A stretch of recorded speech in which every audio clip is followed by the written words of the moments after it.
నమశివాయ అనే మహామంత్రం కైలాసంలో నాట్యం చేస్తున్నటువంటి పరమశివుడికి వినిపించిందట.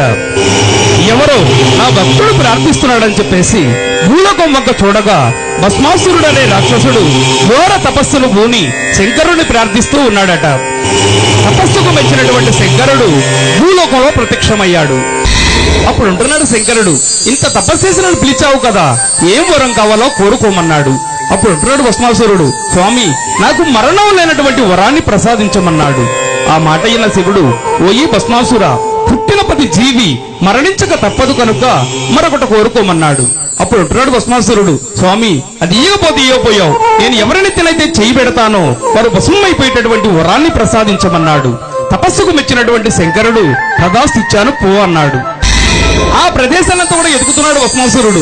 ఎవరన్నా కనిపిస్తారేమో వారిని ఎత్తిని చేయబెడదాం. అసలు వచ్చింది శంకరుడో కాదు, నా తపస్సు భంగం చేయడానికి ఎవరన్నా వచ్చారేమో అని చెప్పేసి ఆ ప్రదేశాలంతా ఎదుగుతుంటే ఎవ్వరు కనిపించలేదు. పాపం ఎదురుగా కనపడుతున్నాడు శంకరుడు.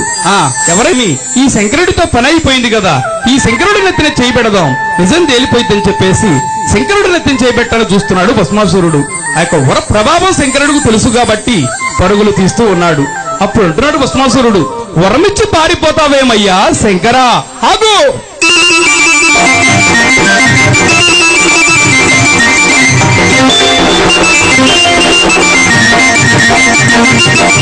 ఆగమంటే ఆగమేమి శంకరా, నేను ఆగమంటే ఆగమేమి శంకరా, ఆగమంటే ఆగమేమి శంకరా, ఆగమంటే ఆగమేమి శంకరా, ఆగమంటే ఆగమేమి శంకరా, ఆగమంటే ఆగమేమి శంకరా, ఆగమంటే ఆగమేమి శంకరా, ఆగమంటే ఆగమేమి శంకరా. ఆగవయ్యా శంకర అంటున్నాడు భస్మాసురుడు. అప్పుడు అంటున్నాడు శంకరుడు పరుగులు తీస్తూ,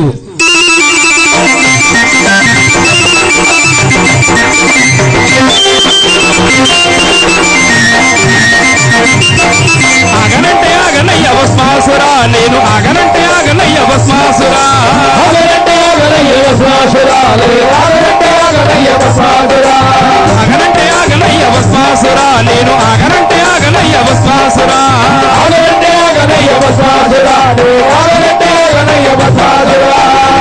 ఆగనంటే ఆగనయ్య భస్మాసురుడు అంటూ పరుగులు తీస్తూ ఉన్నాడు పాపం శంకరుడు. ఆ పరుగులు తీస్తున్నటువంటి శంకరుణ్ణి ఎవరు చూశారయ్యా అంటే ఆకాశ మార్గాన వెళుతున్నటువంటి నారదమునందుల వారు చూసి, నారాయణ నారాయణ, హరే కైలాసన శంకరుడికి ఎంత కష్టం వచ్చిందో ఏమో, ఈ భూలోకంలో వచ్చి పరుగులు తీస్తున్నాడని చెప్పేసి క్షణాల ప్రత్యక్షమయ్యాడు నారదమునందుల వారు.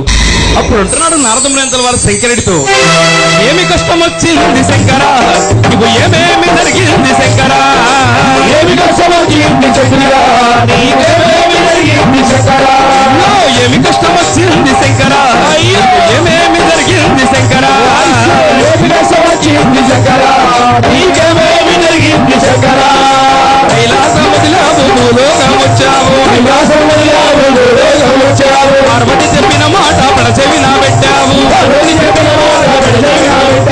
ఏమి కష్టం వచ్చింది శంకరా, నీకు ఏమేమి జరిగింది శంకరా, ఏమి కష్టం వచ్చింది శంకరా, నీకేమేమి జరిగింది శంకరా.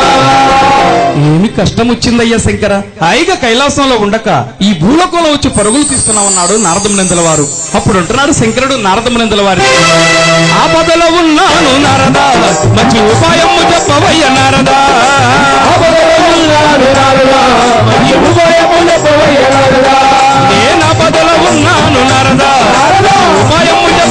నారదా,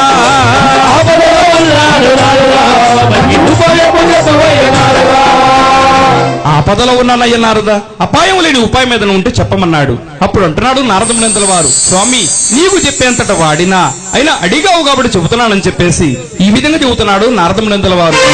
అపాయము లేనివాడు ఉపాయము ఉన్నవాడు, అపాయము లేనివాడు ఉపాయము ఉన్నవాడు, అపాయము లేనివాడు ఉపాయము ఉన్నవాడు, అపాయము లేనివాడు ఉపాయము ఉన్నవాడు, ఇష్టముక్తి ఒక్కడేను శంకరా, నీవు ఇష్టలో శంకర విష్ణుమూర్తి ఒక్కడే శంకర నీవు విష్ణులోకం వెళ్ళవయ్య శంకర అపాయము లేనివాడు మరి ఉపాయము ఉన్నవాడు ఆ విష్ణుమూర్తి ఒక్కడేనయ్య శంకర నువ్వు విష్ణులోకం వెళ్ళమన్నాడు.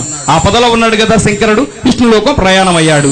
ఎప్పుడైతే విష్ణులోకంలో ప్రత్యక్షమయ్యాడో విష్ణుమూర్తి చూసి ఎదురుగా వచ్చి ఈ విధంగా అంటున్నాడు శంకరుడితో, ఏమి కష్టం వచ్చింది శంకర, నీవు ఏమేమి జరిగింది శంకర, ఏమి కష్టం వచ్చింది శంకర, నీకేమేమి జరిగింది శంకర, ఏమి కష్టం వచ్చింది శంకర, ఏమేమి జరిగింది శంకర, ఏమి కష్టం వచ్చింది శంకర, నీకేమేమి జరిగింది శంకర, కైలాసం వదిలావు విష్ణులోకం వచ్చావు, కైలాసం వదిలావు విష్ణులోకం వచ్చావు, పార్వతి చెప్పిన మాట పెడచెవిన పెట్టావు, పార్వతి చెప్పిన మాట పెడచెవిన పెట్టావు, ఏమి కష్టం వచ్చింది శంకర, నీవు ఏమేమి జరిగింది శంకర, ఏమి కష్టం వచ్చింది శంకర, నీకేమేమి జరిగింది శంకర, ఏమి కష్టం వచ్చిందయ్యా శంకర, ఆ కైలాసాన్ని వదిలి ఇలా విష్ణులోకం వచ్చావన్నాడు. జరిగిన ఉదంతం మొత్తాన్ని విష్ణుమూర్తితో చెప్పుకున్నాడు శంకరుడు. ఓహో అలా జరిగిందని చెప్పేసి క్షణాల్లో ఒక మోహినిగా మారిపోయాడు విష్ణుమూర్తి, అంటే ఒక స్త్రీగా మారిపోయాడు. పరుగులు తీస్తూ వస్తున్నాడు భస్మాసురుడు, ఎక్కడ శంకరుడిటే పారిపోయాడని చెప్పేసి అలా పరుగులు తీస్తూ వస్తున్నటువంటి భస్మాసురుడి ఎదుట మోహిని రూపంలో ప్రత్యక్షమయ్యాడు విష్ణుమూర్తి. అప్పుడు అంటున్నాడు భస్మాసురుడు, శంకరుడు మాట మర్చిపోయి, ఓహో సుందరి చాలా అందంగా ఉన్నావే, నన్ను పరిణయం ఆడతావా అన్నాడు.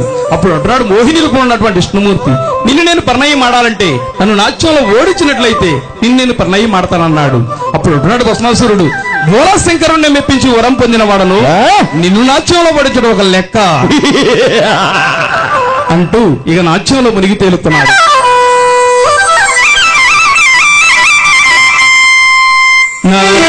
సుందర నటరాజా ముని జనవందిత శివరాజా, ముని జనవందిత శివరాజా, ఆలాహలధర చంద్రకళాధర, ఆలాహలధర చంద్రకళాధర, గంగాధర హర గౌరీ మనోహర, గంగాధర గంగాధర హర హర గంగాధర,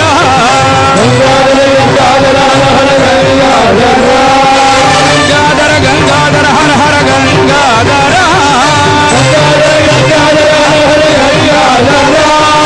గంగాధర గంగాధర హర హర గంగాధర,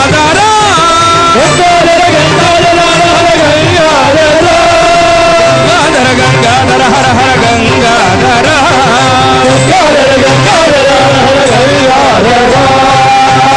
అంటూ నాట్యం చేస్తూ ఉన్నారు. నాట్యం చేస్తూ చేస్తూ మోహిని రూపంలో ఉన్నటువంటి విష్ణుమూర్తి శిరస్సును చేపెట్టుకొని నాట్యం చేస్తున్నాడు. మరి మోహిని ఏ విధంగా అయితే నాట్యం చేస్తుందో అదే విధంగా నాట్యం చేస్తున్నాడు భస్మాసురుడు. ఎప్పుడైతే నెత్తిని చేపెట్టడం చూశాడో నాట్యంలో ఇదొక భాగం అని చెప్పేసి నేను కూడా ఇలాగనే చేస్తే బాగుంటుందని చెప్పి శంకరుడిచ్చిన వరం సంగతి మర్చిపోయి పాపం తన నెత్తిని తానే చేపెట్టుకున్నాడు నాట్యం చేద్దామని. ఎప్పుడైతే నెత్తిని చేపెట్టుకున్నాడో శంకరుడిచ్చిన వర ప్రభావం చేత క్షణ క్షణాల్లోనే ఆ యొక్క భస్మాసురుడు భస్మమైపోయాడు. స్వామి